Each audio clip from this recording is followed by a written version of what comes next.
That's right, Chicago. We're back. We are back. I am RP. This is the Dr. Matismo of Dub Bears Essentials. We're doing a special live podcast tonight reviewing the draft, the Chicago Bears 2021 draft. And before we get to all of that, it's been a while since we said hello to Bears fans. Yeah, it's been a while. So hello, guys and gals. It's been a long off season already, to say the least, because we thought that they were doing the least, but they were doing the most. Yeah. Yes. So look, if you would have asked me 2 weeks ago how I felt about this coaching staff, organization, head coach, and everything like that, I would have told you that I needed 2 more hands to give them 4 thumbs down, because the milk seemed to have gone completely sour. And I think that once Andy Dalton entered the picture, everyone was in the same boat when we were thinking this can't be it. And lo and behold, last week, the Bears probably, maybe completely and can totally redeem themselves by, making having one of the greatest drafts the organization has ever seen. Right. So before we get into any of that, if you guys know about us, we are the Bears Essentials. We do a weekly show in the fall during the football season, usually it's on Facebook and YouTube. And we're just doing this special show to kind of catch up with you guys in the off season. Now, it's been such a switch as far as attitude and perception of this GM and head coach. What was your first reaction? Just to your first reaction to the initial first pick, 11th pick in the draft. To the Justin Fields pick, I mean, it was amazing. And kind of watching the draft, from the first pick all the way, especially past up to pick 9, really, when the Denver Broncos went with the cornerback. That's when, I was like, what? To be honest with you, I wasn't thinking that the Bears were going to make the trade for Justin Fields, though it was really cool to see him available at that point, falling outside of the top 10. But when they made that trade, it was like, it has to be that guy. It has to be him. Did it have to be that guy? So that's one of the things that we'll kind of go over. Right. We'll talk about that in specifics later in the show. Now, the draft in a nutshell, we know Trevor Lawrence went first to the Jags. We know that Zach Wilson went second to the Jets. So we know that Trey Lance, which was kind of a surprise, right? Going to San Francisco. San Francisco kind of changed their dialogue or how they felt about Mac Jones. And I guess decided to go with Trey Lance, and that kind of seemed to all of a sudden start shaping and shifting the draft in certain directions that were in our favor, or exactly. Yes. And it was an amazing moment for every Bear fan, no doubt. And we'll definitely get back to that. If you guys do like us, please subscribe to our channel. Also, smash that like button. We love to get more fans and interaction with you guys on a regular basis. So here's what we're going to do today. We got a lot of questions for you, Doctor. You've got probably tons of answers and a lot of stuff we want to talk about. This is amazing. We're here. And like I said, if you would have asked me a week ago how I felt about things, I would have, I got to say, I got this guy deep out of the closet, It was kind of hadn't worn it in a while, I was kind of feeling disgruntled as a Bears fan. But again, things completely turn around. So, in this greatest turn of events, maybe in Bears history, Justin Fields dropped low enough for us to pick him up 11th, like we said. And what does this do, man, for the Bears, the coaches, the players, everybody? Well, I mean, let's just start with the guy's talent. All right, so he is as talented in every aspect of quarterback skills that he's as talented as anyone in the league. So he has maximum talent, speed, arm strength, accuracy, everything. He has maximum pedigree, being a winner, playing at big championships. He has a history of going back to high school. So this isn't a person who just fell off the radar. This isn't someone who played we're not projecting this guy to hopefully develop. I mean, we want him to develop for sure, but he is coming to the Bears as the highest decorated, most talented guy ready to go at the quarterback position that we've ever had, right? So that is definitely the case. And so once you have a guy with essentially all the skills, all the experience, all he's overcome, carried the burden of big programs, he's been on big stages, he's done all of that. And so what it does for our team, for the Chicago Bears, it basically puts us in uncharted territory where the history of the Chicago Bears, it's not really about pushing that. I mean, of course, evolving the Bears, but it's not being the Bears necessarily. We all have a new opportunity to evolve as fans, as a team, and to take this franchise to a level of performance, a quarterback play, to bring us into the new age and potentially allow us to really set a new standard for the future. So it's not a lot of expectations for Justin Fields. But oh my God, he could change the world. He definitely changes our franchise and the outlooks of our franchise going forward. So it is absolutely probably the best draft at this point, one of the best drafts that we've ever had. But considering our history, our legacy of just mediocre quarterback play, especially at a sport where your quarterback is your number one player, the number one player in sports, and to have this historic franchise with this legacy of poor play at the position, this is just means so much for the franchise, for the players already on the team. I'm thinking Khalil Mack, I'm thinking Robinson, I'm thinking all of these guys have to just have a whole new sense of optimism and energy, and I think that we're all feeling it in Chicago. So it was a great move. Great move, definitely. And I think everyone in the city is feeling the energy right now. Justin Fields is the first thing we've had closest to a franchise quarterback, and he hasn't played a game yet. Just by looking at the stature he holds, he's already kind of shown that he has potential to be a generational talent. So it's going to be a fun ride watching either way. Yes. Where does this lead the Red Rifle and Nick Foles? Are we going to start shuffling some things around, or? Well, I think that, in my opinion, Andy Dalton's position is pretty much set. And I'm hoping that while Bears fans, we have this optimism for Justin Fields, I really hope by us having Andy Dalton, we do not have to. It's not mandatory for us to put all of our eggs on the Justin Fields basket. Does that make sense? So it does create a little bit of space for him. So I'm very thankful that we have Andy Dalton on our team right now, especially given our selection of Fields, that we're not relying on Dalton either to carry us into the playoffs or whatever. So, but Andy Dalton is a very solid player. I think if we didn't have Fields and we were looking at Andy Dalton in the context of previous free agent quarterbacks, previous Bears quarterbacks that we traded for or drafted for, I have to admit that he would definitely be in the top half of quarterbacks that put on a Bears uniform. So it wasn't the worst thing in the world that we had Andy Dalton, and I'm thankful that he joined our team. You obviously know what you're getting there. Yeah, exactly. And he's going to be a solid player. I think he's going to be better than Foles was. And the real question is, what do we do with Foles? I think that's the real question.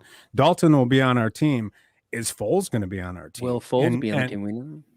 Right. So, well, I think that also, that's brings into question whether he will end up being a starter day one. Will there be a competition in camp? And if there's a true competition, how tight will that competition really be? I mean, yeah. Well, I guess I'm interested to hear. Well, yeah, go ahead. So I guess my thought is that they should make it a competition.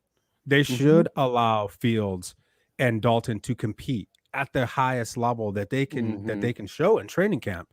But really what I think would be best is to just really come out with the plan and say Fields will play when he's ready. Because it's not whether or not he is better than Andy Dalton. I think that Right. he will be. The question is he prepared to go in, to grow, to make mistakes? Are the Bears fans willing to let him make mistakes without to be like, what? He's no good. Well, Another bump. So I think that we really have to manage the expectations really more than taking away his opportunity to compete and to play at a high level, if that makes sense. We yeah, it want makes to a lot we of want to sense. bring him along and make sure that he is ready to go, not just to again play better than Dalton, but to play as a confident, competent starting quarterback in the NFL as a Oh, for quarterback sure. Well, starter for I the think, Bears. and I think that there's speaking of expectations, there are a lot on his shoulders. But Mm-hmm. what are your expectations for the coaching staff at Nagy now that he Ooh, wants to take back play calling duties? It doesn't seem like, well, it when he originally got here, he was supposed to be the offensive guru. He hasn't really right. lived up to that, Mm-hmm. um, except for 1 year. And Pace was supposed to bring the quarterback in, and he took the long route in doing that. So we're kind of at this point, right, Yeah. where Nagy's kind of got the guy now. If he doesn't do something with him, is he, just is he playing himself? Is he out of the league? Is he, you know?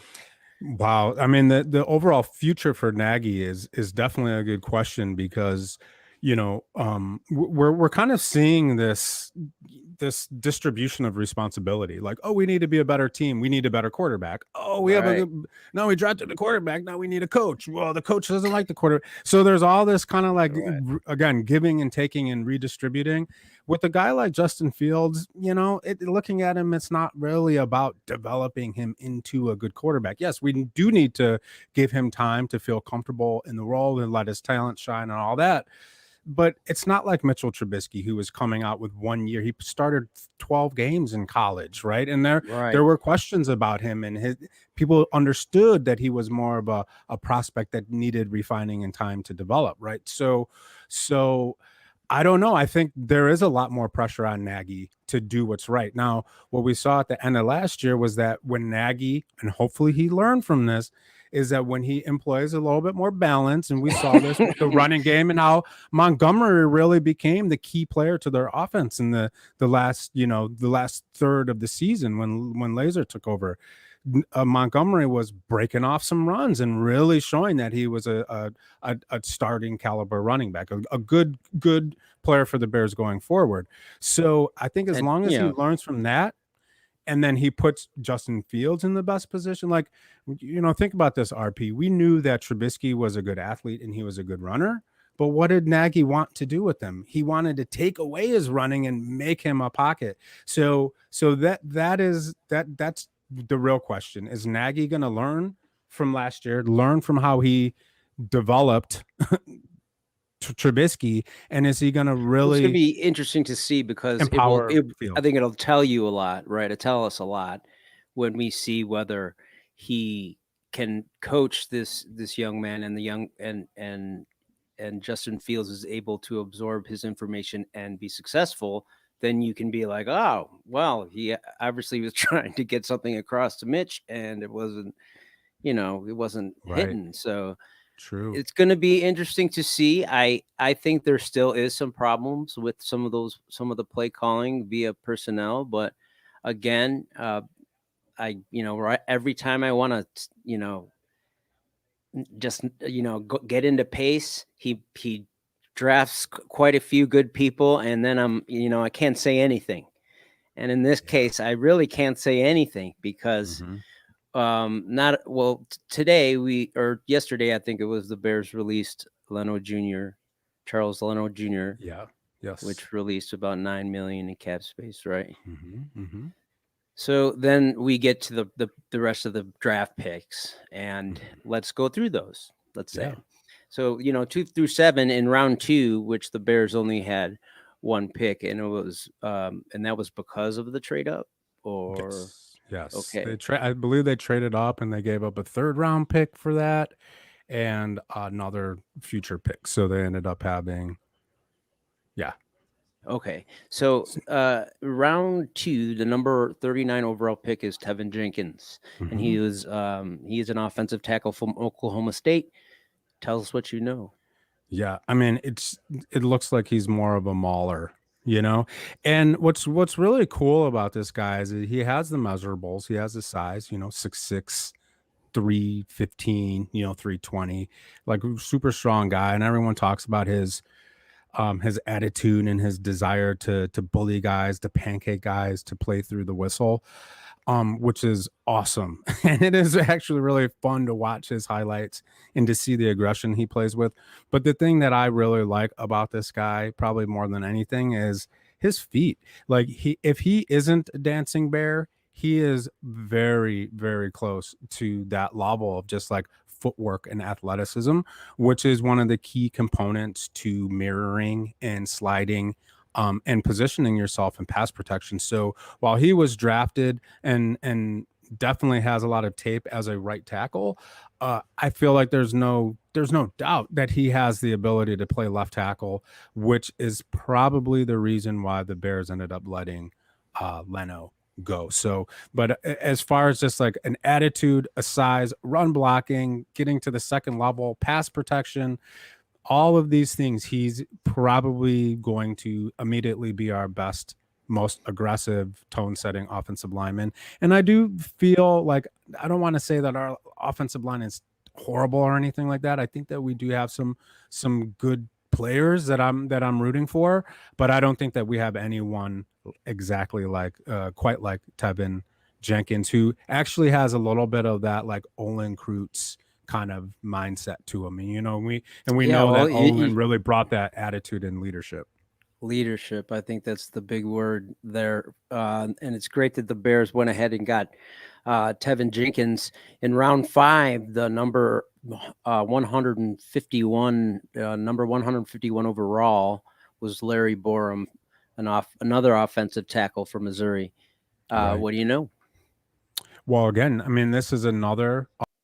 Got rid of Massey as well. Don't forget that RP. So it definitely is clear that the Bears are looking to upgrade their tackle positions, and just getting more size and productivity. And so we know that he was a player, multiple year starter at Missouri. We know that he's big.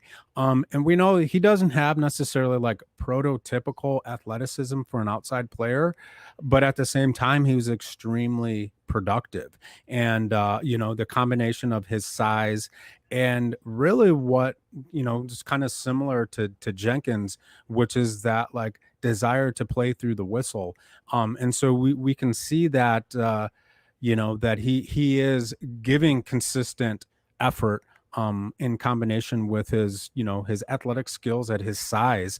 I think that he has a lot of potential to contribute as a right tackle, to contribute as a right guard. So I think that he and Ifedi are going to kind of play off of each other a little bit. Whoever displays the most skill as an outside player, as a tackle, will probably end up taking that role, and then the other, whoever's not winning that role, is going to be considered either a swing backup player or an interior player. So I think it's a great move. I think the overall, the history of the Bears drafting, late round offensive linemen is a little bit hit or miss, but I think that this was a good selection, considering his productivity at a very high, at a top ranked college and conference. Yes, against good competition, and definitely another guy who brings a little bit of anger to the field and some leadership qualities, which we like to see here in Chicago. That's And, right. You know what it is, RP? aggression, It's pride, it's pride, pride. It's like these guys know that they're being taped and they just don't. It's like we want to show that we care about blocking, and they really show it. You're not going to see them giving up on plays. Well, I think that's a mentality too. I'm not knocking the Nagy here. I'm not taking opportunities to knock the nag. I'm just saying that the offensive line hasn't always been the toughest offensive line mentality that he's put together. So it's going to be interesting to see now him and offensive line Castillo. coach, Juan Castillo, with the offensive line that is young and hungry. We have Sam Mustipher is still there. Yes, he is. And as a potential center there, and that could be a good second year. That could be another player too who could end up playing a bigger role than we think. That's right. In round 6, the Bears had 3 picks. And let's start with the first one, the number 217, which was Khalil Herbert. Yeah. So I think go for it. Yeah, no, I mean, this draft is so interesting, and I think overall, RP, pace has been a very hit or miss in the early rounds, but he tends to select some pretty good contributors in the late rounds, right? And I think that this is definitely that kind of year because not to be confused with the original Juice. They also call this kid Juice. And you know what? He looks like he has a good NFL running style. Like he has that one cut style. He looks like he's trying to get north and south. He's got speed and he's like a home run threat. Like he's not, it doesn't look like it's easy to catch him from behind. So I just love his productivity, where they got him. And I totally see him as being a person who obviously is overlooked for the talent and the skills that he has. But I think that the Bears, it's a good landing place for him to either contribute as a running back, but also as a returner. And I think he really has something about his style. He's just kind of going north and south. And I think that's really what you want as a kick returner, for sure. Yeah, it looks like he's also able to catch the ball quite well. So that's obviously a huge thing now in the NFL. Very good skills. Very good skills. Very good skills. At 221 was Daz Newsome, the wide receiver from North Carolina. Got a question for you. Is that related to Ozzie Newsome? Is this kid related? I don't know. I have not heard that. I did not hear that, but that would be cool. Interesting. But anyways. So a guy a receiver that the Bears seem like they needed. I'm not sure if we'll end up keeping Anthony Miller, but what say you about Daz Newsome? I'm super excited about Daz Newsome, to be honest with you. And when you are watching, Daz Newsome verse, his highlights over the years, what you find is a guy who's running deep routes, short routes. He's breaking tackles. He's running screens. He's the guy in motion. He's running jet sweeps. He's doing so many things as a offensive player, and you just get the feeling like, man, he's got to be a go-to guy for this team, even if you're not watching the whole game, just because of the way that they use him and the potential, the capacity for kind of big plays and making smart plays. It's there with Daz Newsome. And so I think that Anthony Miller definitely needs to be kind of thinking, let me raise the level of my game, because here's a young maybe guy he could stop punching people in the face in playoff games. Yes, exactly. He needs to perform better, because this guy Daz Newsome, I think, has a lot of skills to compete. Yeah, well, we'll see what happens there. The last pick in the 6th round for the Bears was 228. couple more down, and that was Thomas Graham Jr. I don't know much about Thomas Graham Jr., the corner from Oregon. I did see his highlights, and he does look swift and very aggressive. So Yes. Sometimes they said that he would be over aggressive. Where does he fit in? You know, my biggest regret from the offseason is the cutting of Kyle Fuller. And I feel like the Bears have to be regretting that move right now, because he was, for the last like 4 or 5 years, the best, arguably our best defensive player, top 2 most consistent players at least. And if we had him then, and combined with Jalen Johnson, etc., then we would be looking at having an extremely formidable defensive backfield. So the point is that you can never have too many good corners. And while this player chose to opt out last year, he did have a tremendous career playing corner for Oregon. And the thing that he shows, which is a great skill, it's something that's like a running back that has patience, right? It's like an instinctive thing. It's hard to teach. He plays the ball very well. And so he plays with smarts, and he knows how to play the ball.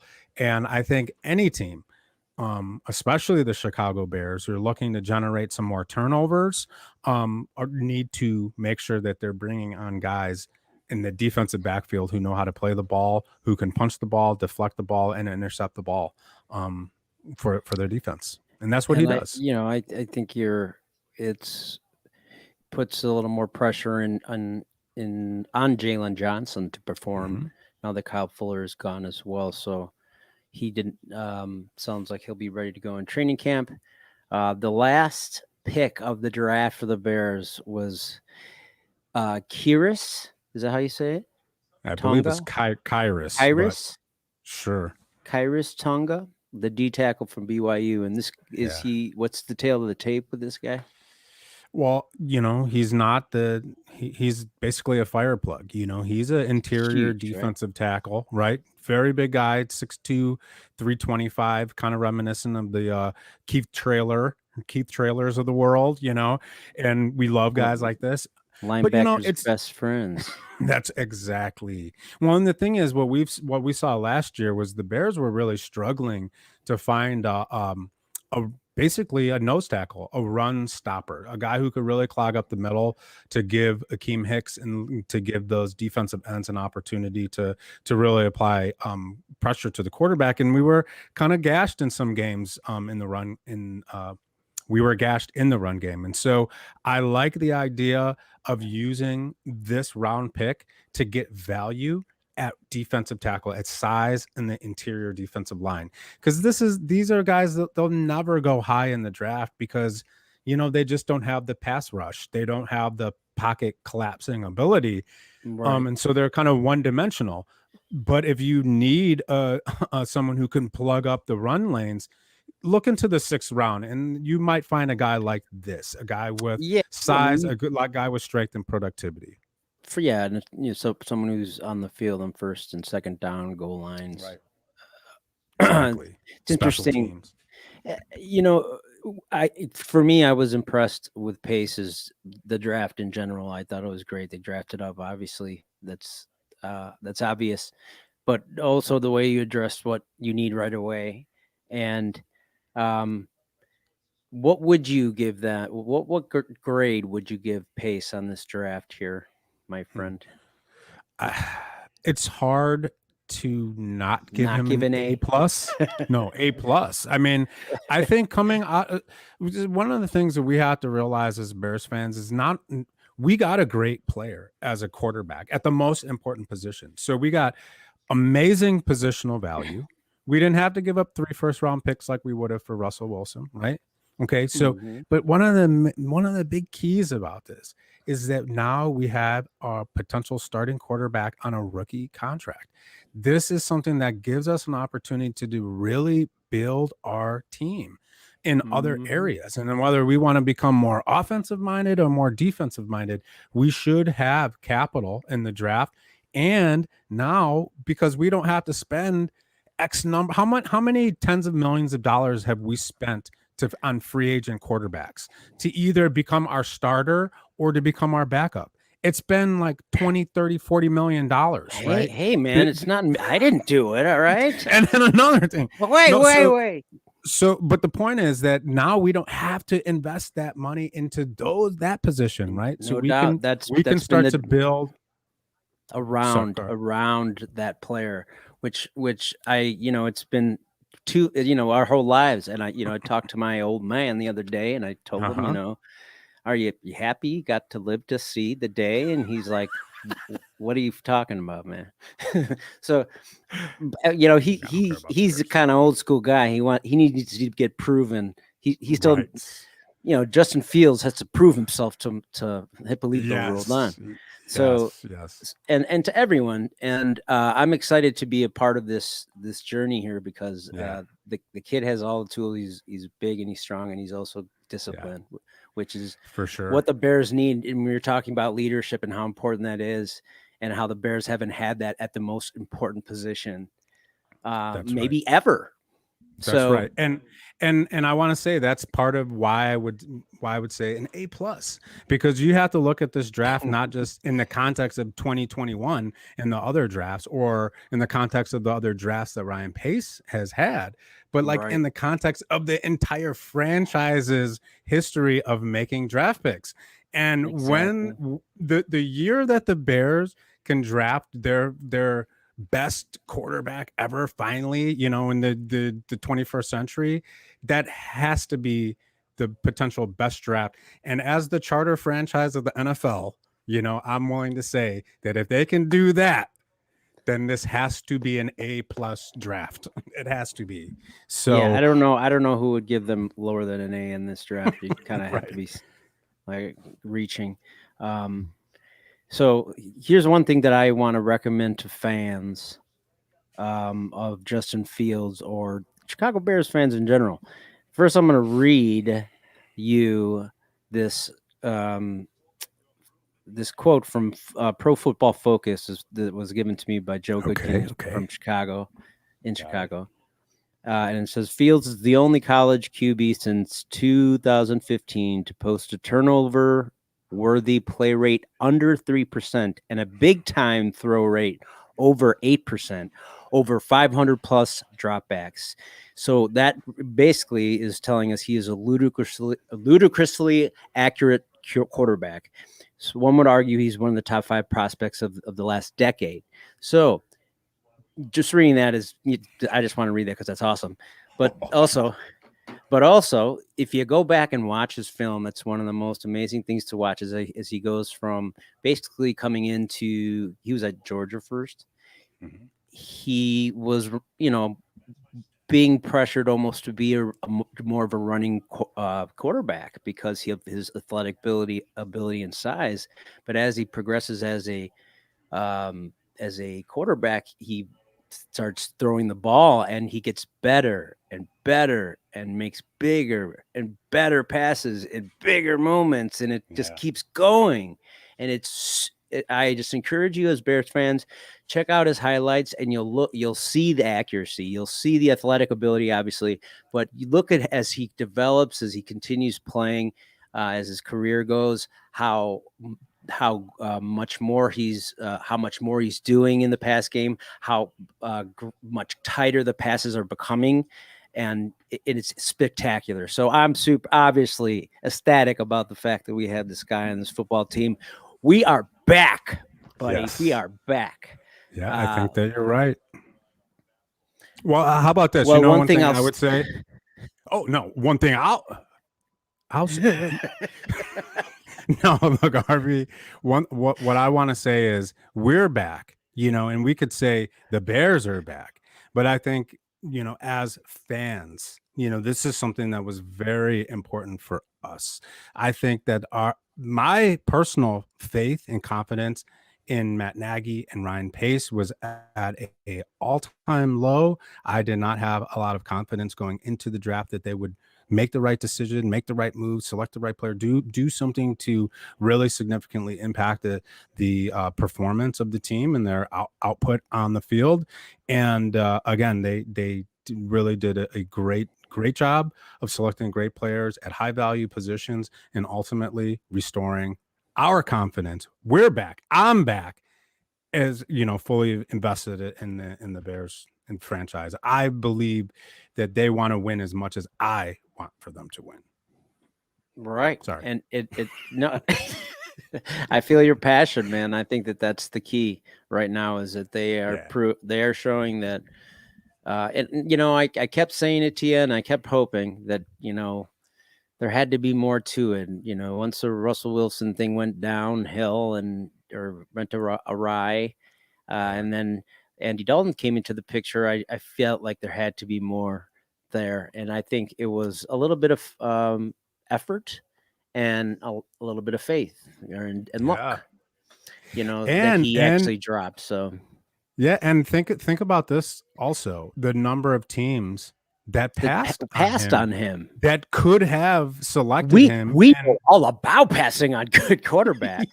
Yeah, but I mean, there were so many so many teams that had the opportunity to select Justin Fields, arguably the second best, third best player in the draft, and they decided to go with Jared Goff, or they decided to go with Teddy Bridgewater, and or Daniel Jones, and and it's just amazing to think that these other teams were like, what, we'll stick with these guys, and they were in position to feel how we're feeling, and they passed up on it. So yeah, it's going to be interesting to see how that unfolds with these quarterbacks in these different organizations. I think